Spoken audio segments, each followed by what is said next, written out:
최적화일치로입니다. 오늘은 봉제 공장 품질관리 24부작 중 16번째 봉제 완제품 치수검사의 중요성과 실행 방법에 대해 확인하는 시간입니다.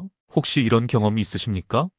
출고 이틀 또는 3일 앞둔 바이어 검사에서 치수 오차 때문에 많은 직원이 재작업한 경우입니다. 그런 경우 추가 비용 발생은 물론 납기 연장도 필요하고 초과 작업 시간으로 노무 관리에 어려움을 겪게 됩니다. 오늘 내용은 바로 그런 상황을 없애기 위한 주제입니다. 이 영상을 끝까지 확인하시면 다음 3가지 문제를 구체적으로 정리할 수 있습니다. 첫째, 엔드라인에서 완제품 치수 검사를 어떻게 설계해야 재작업과 클레임이 구조적으로 줄어드는지 확인합니다. 둘째, 치수 분량의 등급과 종류를 체계적으로 분류하고 AQL과 연계하여 관리 기준을 세우는 방법을 확인합니다. 셋째, 패턴, 재단, 봉제, 완성 부서가 서로 책임을 떠넘기지 않고 치수 분량을 공동 이슈로 관리하는 협업 프로세스와 예방 대책을 확인합니다. 오늘 영상 순서는 다음과 같습니다. 1. 엔드라인에서의 완제품 치수 검사 위치와 역할. 2. 치수 분량의 등급, 주요 유형, 발생하는 패턴. 3. 표준 치수 기준과 측정 포인트 설계, 허용 공차 설정. 4. 엔드라인 치수 검사의 실행 절차, 샘플링, AQL 적용. 5. 치수 불량 발생 시 원인 분석, 조직 간 협업, 예방 자동화, 지속 가능성. 6. Q&A 5가지. 7. 결론. 바로 적용해야 할 핵심 포인트. 실제 현장의 한가운데에 서 있다고 가정하고 차근차근 함께 확인해 보겠습니다. 1. 엔드라인에서의 완제품 치수 검사 위치와 역할. 엔드라인은 말 그대로 봉제 공정의 마지막 관문입니다. 스팀, 트리밍, 부자재 정리 외관 확인을 거쳐서 최종적으로 사이즈가 규격 안에 들어와 있는지 확인하는 자리입니다. 여기서 중요한 점은 엔드라인 치수 검사가 단순히 숫자를 재는 행위가 아니라는 점입니다. 2단계는 다음과 같은 역할을 동시에 수행합니다. 첫째, 전체 공정이 설계 의도대로 작동했는지 검증하는 최종 품질 게이트 역할입니다. 패턴에서 설계된 치수, 재단에서의 축률과 방향, 봉제에서의 텐션과 압력, 아이론에서의 스트레칭까지 그 모든 결과가 한 번에 완제품 치수로 응축되어 나타납니다. 엔드라인 치수는 공정 전체의 종합 성적표라고 보셔도 무리가 없습니다. 둘째, 바이어와 최종 소비자에게 약속한 규격을 지켰는지 확인하는 계약 이행 점검 지점입니다. 사이즈 스펙은 단순 참고 자료가 아니라 브랜드와 생산자가 소비자에게 한 약속입니다. 특히 글로벌 브랜드일수록 사이즈 편차에 민감하고 동일 스타일, 동일 사이즈 간 일관성을 중시합니다. 엔드라인에서 이 약속의 준수 여부가 확정됩니다. 셋째, 재작업과 클레임을 사전에 차단하는 마지막 방파제입니다. 치수 검사가 형식적으로 진행되거나 단순 체크 수준에 머물러 버리면 이미 큰 편차를 가진 물량이 일괄 출고되고 그 결과는 브랜드 클레임, 매장 교환 증가, 재작업 비용 등으로 되돌아옵니다. 엔드라인 치수 검사는 이 손실을 눈앞에서 끊어내는 역할을 합니다. 이렇게 보면 엔드라인 치수 검사는 단순한 작업 공정이 아니라 공장 전체를 보호하는 품질 리스크 컨트롤 타워 기능을 가진다고 볼 수 있습니다. 현장을 운영하는 입장에서는 이 마지막 관문을 얼마나 정교하게 설계하느냐가 공장의 수익성과 브랜드 신뢰에 직결됩니다. 2. 치수 분량의 등급, 주요 유형, 현장에서 발생하는 패턴. 치수 검사를 이야기할 때 분량을 체계적으로 분류하는 것이 매우 중요합니다. 분량 등급과 유형이 정리되어 있어야 AQL 기준과 연동하여 합격, 보류, 전수검사, 재작업을 논리적으로 판단할 수 있기 때문입니다. 보통 치수 분량은 다음과 같은 등급으로 관리하는 경우가 많습니다. 첫째, 크리티컬 치수 분량입니다. 착용 자체가 불가능하거나 안전성, 기능성에 중대한 문제를 발생시키는 경우입니다. 예를 들어 유아복에서 목둘레가 지나치게 작아 기도 압박 위험이 있는 경우와 작업복의 소매 길이가 지나치게 길어 기계에 말려 들어갈 위험이 높은 경우 등입니다. 이런 분량은 단 한 벌만 발견되어도 로트 전체에 대한 전수검사 또는 출고 보류해야 합니다. 둘째, 메이저 치수 분량입니다. 착용은 가능하지만 규격 편차가 커서 소비자 불만과 브랜드 이미지 훼손으로 이어질 수 있는 경우입니다. 예를 들어 M 사이즈 허리둘레 허용 공차가 1cm인데 실측 결과 3cm로 과대하게 나왔거나 동일 사이즈 내 기장 편차가 2cm 이상 벌어져 실루엣이 달라지는 경우입니다. 이런 분량은 매장 교환, 온라인 리뷰 악화, 재고 처리 비용 증가 등으로 이어질 가능성이 높습니다. 셋째, 마이너 치수 불량입니다. 허용 공차를 약간 벗어나지만 착용감과 외관에 큰 영향을 주지 않는 수준입니다. 예를 들어 허용 공차 1cm에서 1.2cm 정도의 편차가 발생한 경우입니다. 이런 경우는 바이어와 사전 협의된 기준에 따라 출고할지 할인 판매, 세컨드품 처리 등을 결정할 수 있습니다. 이제 현장에서 자주 발생하는 치수 불량의 유형을 살펴보겠습니다. 첫째, 전체적으로 한 방향으로 쏠리는 치수 편차입니다. 예를 들어 동일 스타일, 동일 사이즈의 전수 허리둘레가 모두 1.5cm 이상 크게 나오는 경우입니다. 이는 패턴 설계나 재단 시 축률 반영, 봉제 텐션 설정과 같이 앞단에서 구조적으로 잘못 설정된 가능성이 높습니다. 이런 유형은 개별 작업자의 실수라기보다 공정 설계상의 오류로 보는 것이 타당합니다. 둘째, 사이즈 간 그레이딩 라인이 깨진 경우입니다. S, M, L, XL 사이의 증가폭이 작업 지시서 편차와 다르게 나타나는 경우입니다. 예를 들어 M에서 L로 넘어갈 때 가슴둘레는 정상적으로 4cm씩 증가하는데 기장은 특정 사이즈에서만 유난히 많이 늘어나거나 줄어드는 경우입니다. 이는 패턴 그레이딩 오류, 마커 설계 오류, 사이즈 혼재, 재단 등의 가능성이 있습니다. 셋째, 좌우 비대칭 및 부위별 국부 편차입니다. 한쪽 소매만 길이가 길거나 앞판과 뒷판의 기장이 맞지 않거나 허리선이 비틀려 있는 경우입니다. 이는 봉제식 끌림, 텐션 불균형, 아이론에서의 과도한 스트레칭 등 현장 작업 조건과 깊은 관련이 있습니다. 넷째, 원단 특성 및 수축의 기인한 치수 편차입니다. 워싱, 텀블, 열처리 공정 이후 수축률이 제대로 반영되지 않아 최종 치수가 규격보다 과도하게 줄어드는 경우입니다. 특히 데님, 니트, 텐션성이 강한 소재에서 빈번하게 발생합니다. 이 경우 사전 테스트와 축률 관리가 제대로 이루어지지 않은 것이 근본 원인인 경우가 많습니다. 이러한 등급과 유형을 명확히 정의해두면 엔드라인에서 발견된 불량을 단순히 작다, 크다 수준이 아니라 어느 단계에서 어떤 성격의 문제로 어느 수준까지 허용 가능한가라는 관점에서 관리할 수 있습니다. 이는 곧 재작업, 클레임, 재고 처리에 대한 의사결정을 훨씬 전략적으로 가져갈 수 있게 해줍니다. 3. 표준 치수 기준과 측정 포인트 설계, 허용 공차 설정 방법. 엔드라인 치수 검사가 힘을 가지려면 가장 먼저 무엇을 기준으로 삼을 것인가가 정확해야 합니다. 즉, 표준 치수 기준과 측정 포인트, 허용 공차가 명확히 정의되어야 합니다. 첫째, 치수 기준의 출발점은 바이어 스펙과 내부 표준의 정합성입니다. 바이어가 제공하는 사이즈 스펙 시트에는 각 사이즈별 주요 치수와 허용 공차가 정의되어 있습니다. 그러나 현장에서는 이 스펙을 그대로 적용하기보다 브랜드 특성, 원단 특성, 공장 설비 수준을 고려하여 내부 작업 기준을 한 번 더 정리하는 것이 바람직합니다. 예를 들어 특정 니트 소재는 세탁 후 수축이 큰 편이라면 재단 시 여유분을 다르게 설정할 수 있습니다. 둘째, 측정 포인트 POM의 정의입니다. 가슴둘레, 허리둘레, 밑단둘레, 소매 길이, 총장 등 각 치수는 모두 어디에서 어떻게 재는지가 명확해야 합니다. 예를 들어 가슴둘레라 하더라도 옆선에서 몇 센티 위 위치를 기준으로 할 것인지, 아몰곡선의 어느 지점을 사용할 것인지, 패턴상 기준선과 실제 봉제선의 관계를 어떻게 설정할 것인지가 불명확하면 검사자마다 다른 숫자가 나옵니다. 따라서 치수 스펙 시트에는 단순 숫자뿐 아니라 측정 위치를 도식화한 그림이 반드시 포함되어야 합니다. 셋째, 허용 공차의 설정입니다.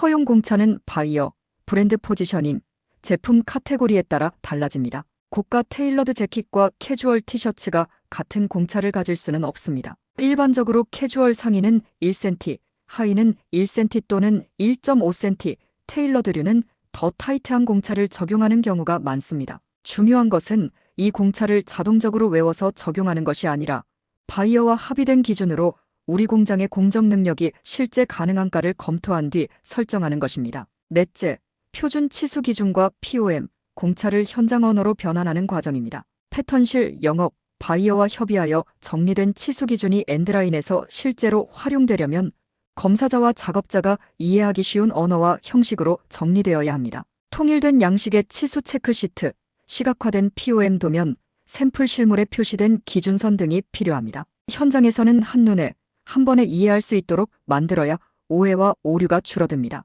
다섯째, 교육과 검증을 통해 기준을 몸에 익히는 과정 대신 기준을 반복적으로 확인할 수 있는 구조가 중요합니다. 기준은 사람의 기억에 의존하면 흐려집니다.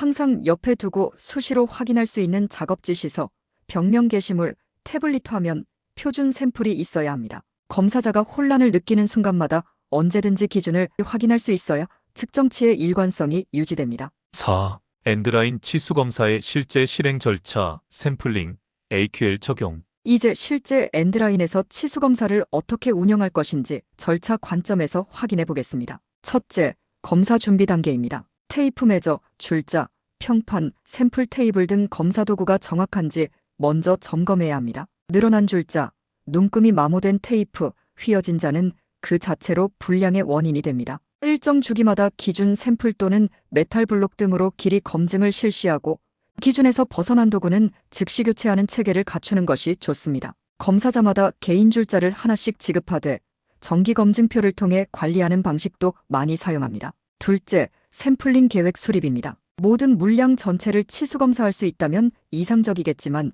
현실적으로 생산성과 인력 한계를 고려해야 합니다. 따라서 바이어 매뉴얼 또는 공장 내부 규정에 따라 AQL 기준을 설정하고 그에 맞추어 샘플링 수량을 정해야 합니다. 예를 들어 천장 로트 AQL 2.5 일반 검사 레벨 II 기준이라면 표준 AQL 표를 활용하여 몇 장을 검사할지 결정하게 됩니다. 중요한 것은 이 샘플링 계획이 품질부와 바이어, 생산부 간에 사전에 합의되어 있어야 한다는 점입니다. 셋째, 시간당 처리량 관리입니다. 엔드라인 치수 검사의 처리량은 디자인과 검사자 능력에 따라 다르지만 자켓 기준 시간당 3장에서 5장 수준이 현실적입니다. 이 범위를 넘어서 검사 속도를 과도하게 높이면 측정 정확도가 떨어지고 기록 누락이 발생할 위험이 커집니다. 반대로 처리량이 지나치게 낮으면 라인 흐름이 막혀 생산성이 떨어집니다. 따라서 라인 배치, 검사자 수, 스타일, 난이도를 고려하여 적정 처리량을 설정하고 실제와의 괴리를 주기적으로 확인하는 것이 필요합니다. 넷째, 측정 포인트와 절차입니다. 새로운 스타일 또는 기존 스타일이라도 사이즈가 변경된 경우에는 작업 지시서에 명시된 모든 치수를 전수에 가깝게 측정하는 것이 안전합니다. 이 구간에서 초기 데이터를 충분히 확보해야 이후 축소된 포인트 검사가 신뢰를 가질 수 있습니다. 이후 안정화된 스타일에 대해서는 스타일당 4개에서 5개의 핵심 측정 포인트를 집중적으로 확인하는 방식이 일반적입니다. 상의의 경우 가슴둘레, 허리 또는 밑단 둘레, 소매 길이, 총장, 넥드롭 등, 하의의 경우 허리, 힙, 밑휘, 인심, 총장 등이 대표적인 예입니다. 다섯째, 측정 결과의 기록과 판정입니다. 단순히 합격, 불합격만 표기하는 대신 실제 측정값을 수치로 기록해 두어야 합니다. 그래야 시간이 지나면서 특정 방향으로 편차가 누적되는 패턴을 파악할 수 있습니다. 예를 들어 한동안 허리둘레가 지속적으로 플러스 0.8cm 방향으로 치우친다면 현재는 공차 아니더라도 곧 공차를 넘어설 위험이 있다는 신호로 읽을 수 있습니다. 이런 데이터를 통해 사전 교정 조치를 취할 수 있습니다. 여섯째, 판정 결과에 따른 후속 조치입니다. AQL 기준에 따라 합격, 마이너 불량 수용, 재검사 또는 전수검사, 재작업, 출고 보류 등의 결정을 내려야 합니다. 이때 단순히 숫자만 보는 것이 아니라 불량의 성격, 소재 특성, 납기 상황, 바이어 특성을 함께 고려해야 합니다. 예를 들어 매우 까다로운 프리미엄 브랜드의 메이저 불량은 엄격히 관리해야 하고 특정 시장에서는 마이너 편차라도 소비자 클레임으로 이어질 가능성이 높을 수 있습니다. 이처럼 엔드라인 치수 검사는 준비, 샘플링, 측정, 기록, 판정, 후속 조치까지 하나의 완결된 프로세스로 구성되어야 합니다. 중간 어느 한 단계라도 느슨해지면 결국 불량은 제품과 함께 출고됩니다. 5. 치수 불량 발생 시 원인 분석, 조직 간 협업, 예방, 자동화, 지속 가능성. 이제 치수 불량이 실제로 발생했을 때 어떻게 대응해야 하는지, 그리고 그것을 예방구조로 연결하는 방법을 확인해 보겠습니다. 첫째, 즉시 보고와 잠정 조치입니다. 엔드라인에서 치수 불량이 기준을 초과하여 발견되면 검사자는 지체 없이 봉제 책임자와 품질 책임자에게 보고해야 합니다. 동시에 해당 로트의 다음 단계 이동을 잠정 보류하거나 최소한 원인 확인 전까지는 추가 이동을 중단하는 조치가 필요합니다.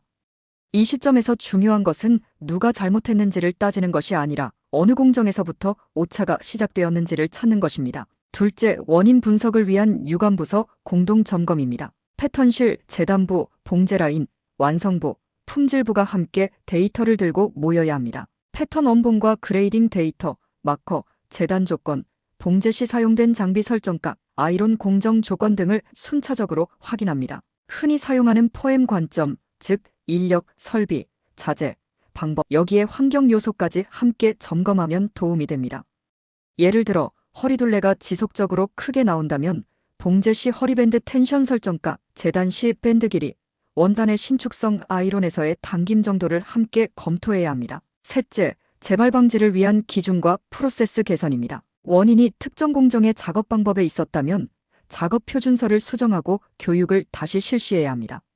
패턴이나 그레이딩의 문제였다면 스펙 수정과 동시에 기존 데이터도 업데이트해야 합니다. 재단 공정에서 마커 혼재가 원인이었다면 바코드, 색인 시스템, 재단 번들 관리 시스템 등 물류적 관리 방식을 강화해야 합니다. 중요한 것은 이번 로트만 어떻게든 수습하는 것이 아니라 다음 오더에서 동일 문제가 반복되지 않도록 하는 구조적 조치입니다. 넷째, 자동화와 디지털 기술의 지원 활용입니다. 최근에는 3D 스캐닝 장비, 자동 치수 측정 시스템, 디지털 치수 기록 솔루션 등이 점점 도입되고 있습니다.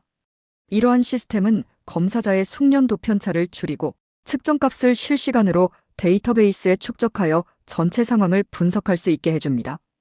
예를 들어 특정 라인에서 생산된 제품의 치수 분포를 히스토그램으로 분석해보면 설비나 작업자의 특징이 그대로 드러나기도 합니다.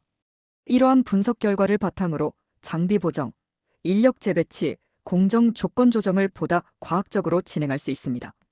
다섯째, 환경과 지속 가능성 관점의 고려입니다. 재작업을 반복하면 인건비와 납기 지연뿐 아니라 환경 부담도 함께 증가합니다. 불필요하게 사용되는 전력, 스팀, 포장자재, 운송비까지 모두 환경 발자국으로 남습니다. 엔드라인 치수 검사는 인항비를 줄이는 핵심 지점입니다. 또한 측정 기록을 종이 대신 디지털로 전환하면 문서 보관과 검색이 용이해지는 동시에 종이 사용량을 줄이는 효과도 있습니다. 지속 가능한 패션을 지향하는 브랜드일수록 이러한 디지털 기반 치수 관리 체계를 높이 평가하는 경우가 많습니다. 결국 치수 불량 관리는 문제가 터졌을 때 누군가를 지적하는 시스템이 아니라 문제가 발생하더라도 빠르게 원인을 찾고 다음에는 다시 반복되지 않도록 조직 전체가 학습하고 구조를 바꾸는 시스템이어야 합니다. 엔드라인 치수 검사는 그 출발점입니다. 6. Q&A 5가지. 첫 번째, 엔드라인 치수 검사를 강화하면 라인 흐름이 느려지고 생산성이 떨어지지 않습니까?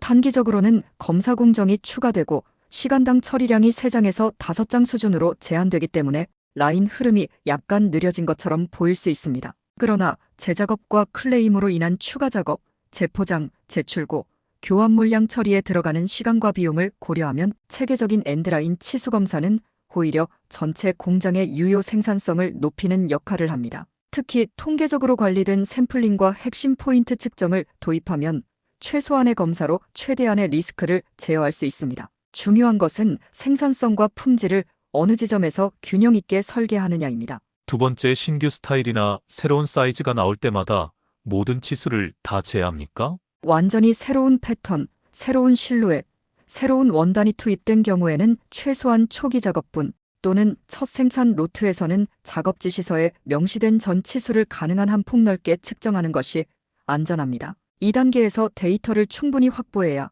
이후에는 스타일별 특성을 파악하여 핵심 포인트만 골라 집중 검사할 수 있습니다. 즉, 초기에는 광범위한 측정으로 리스크를 확인하고 스타일이 안정화된 이후에는 선별적 측정으로 전환하는 방법이 효율적입니다.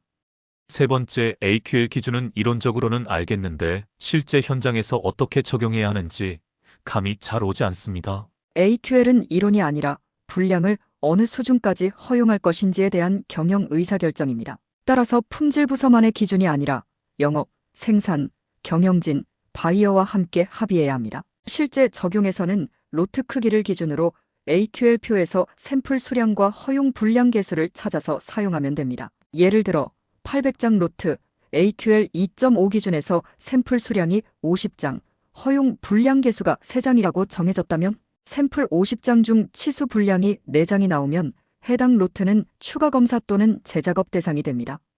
현장에서는 이 기준표를 벽에 게시해두고 검사자가 바로 확인할 수 있게 운영하는 것이 좋습니다. 네 번째, 치수 분량이 나올 때마다 패턴팀과 봉제 라인이 서로 책임을 미루는데 어떻게 정리하는 것이 좋습니까? 책임 공방을 줄이려면 첫 단계에서 데이터 기반 원인 분석 체계가 필요합니다. 예를 들어 패턴 기준 샘플과 재단물을 봉제 전 상태, 봉제 후 상태, 아이론 후 상태를 단계별로 실측해보면 어느 단계에서 치수가 크게 변했는지 명확하게 드러납니다. 허리둘레가 재단 단계부터 이미 크게 나왔다면 패턴 또는 마커, 재단 조건을 확인해야 하고, 재단까지는 정상인데 봉제 후 늘어났다면 봉제 텐션과 봉제 조건을 검토해야 합니다. 이렇게 단계별 데이터를 함께 확인하면 책임을 미루는 논쟁이 줄어들고 문제 해결에 집중할 수 있습니다. 5번째, 자동 치수 측정 장비나 3D 스캐닝까지 도입해야 합니까? 작은 공장에는 과한 투자가 아닙니까? 모든 공장이 고가의 자동 측정 설비를 도입할 필요는 없습니다. 중요한 것은 우리 공장의 제품군, 물량, 바이어 수준을 고려했을 때 어디까지 자동화가 필요한가입니다. 작은 공장이라도 특정 핵심 바이어에 대해 반복적으로 대량 생산을 한다면 부분적인 자동화 솔루션이 충분한 투자 가치가 있을 수 있습니다. 반대로 여러 바이어, 소량 다품종 위주의 생산 구조라면 장비보다 치수 기준 정비, 검사자 교육, 표준화된 기록 체계 구축이 먼저일 수 있습니다. 자동화는 기본기가 갖춰진 뒤에 부족한 부분을 보완하는 수단으로 접근하는 것이 합리적입니다. 7. 결론. 바로 적용해야 할 핵심 포인트. 오늘은 봉제 완제품 치수 검사의 중요성과 실행 방법을 확인했습니다. 엔드라인 치수 검사는 단순한 숫자 측정이 아니라 패턴, 재단, 봉제, 아이론, 완성, 품질 전공정을 관통하여 최종 결과를 검증하는 품질 게이트라는 점을 다시 한번 강조할 수 있습니다. 치수 분량은 크리티컬, 메이저, 마이너 등급으로 구분되고 각 등급에 따라 재작업, 전수검사, 출고 보류, 세컨트품 처리 등 대응 방안이 달라져야 합니다. 표준 치수 기준과 측정 포인트, 허용 공차를 명확히 정의하고 이를 POM 도면과 작업 지시서, 표준 샘플을 통해 현장 언어로 정리하는 과정이 선행되어야 합니다. 신규 스타일과 사이즈 변경 시에는 전 치수 측정을, 안정화된 스타일에 대해서는 핵심 포인트 위주의 집중 검사를 운영하는 것이 효율적입니다. 치수 불량이 발생했을 때는 즉시 보고와 잠정 조치를 통해 제품 이동을 차단하고 패턴, 재단, 봉제, 완성, 품질 부서가 함께 모여 데이터 기반 원인 분석을 진행해야 합니다. 이때 포엠 환경 관점을 적용하면 문제의 뿌리에 더 가까이 접근할 수 있습니다. 그 위에서 작업 표준서 수정, 설비 조건 조정, 교육 강화, 번들 관리 개선 등의 구조적 조치를 통해 재발을 줄여나가는 것이 중요합니다.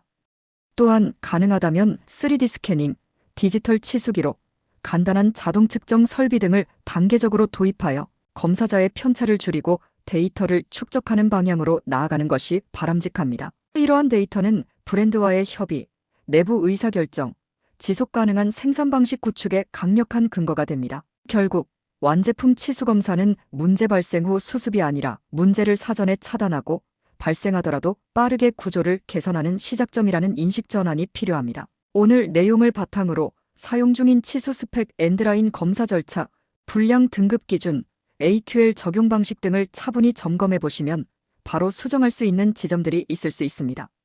다음 시간에는 품질관리 24부작의 17번째, 완성부서의 특종 작업과 아이론 작업 검사 방법을 확인하겠습니다. 시청해 주셔서 감사합니다. 영상을 보시며 떠오르는 경험이나 주변 이야기가 있으셨다면 댓글로 남겨주시기 바랍니다. 그 소중한 경험이 다른 분 품질 관리의 깊은 지혜와 용기가 될 수 있습니다. 그리고 이 영상이 유익하셨다면 구독과 알림 설정 바랍니다. 후속 영상도 바로 받아보실 수 있으며 영상을 만드는데 큰 힘이 됩니다. 감사합니다.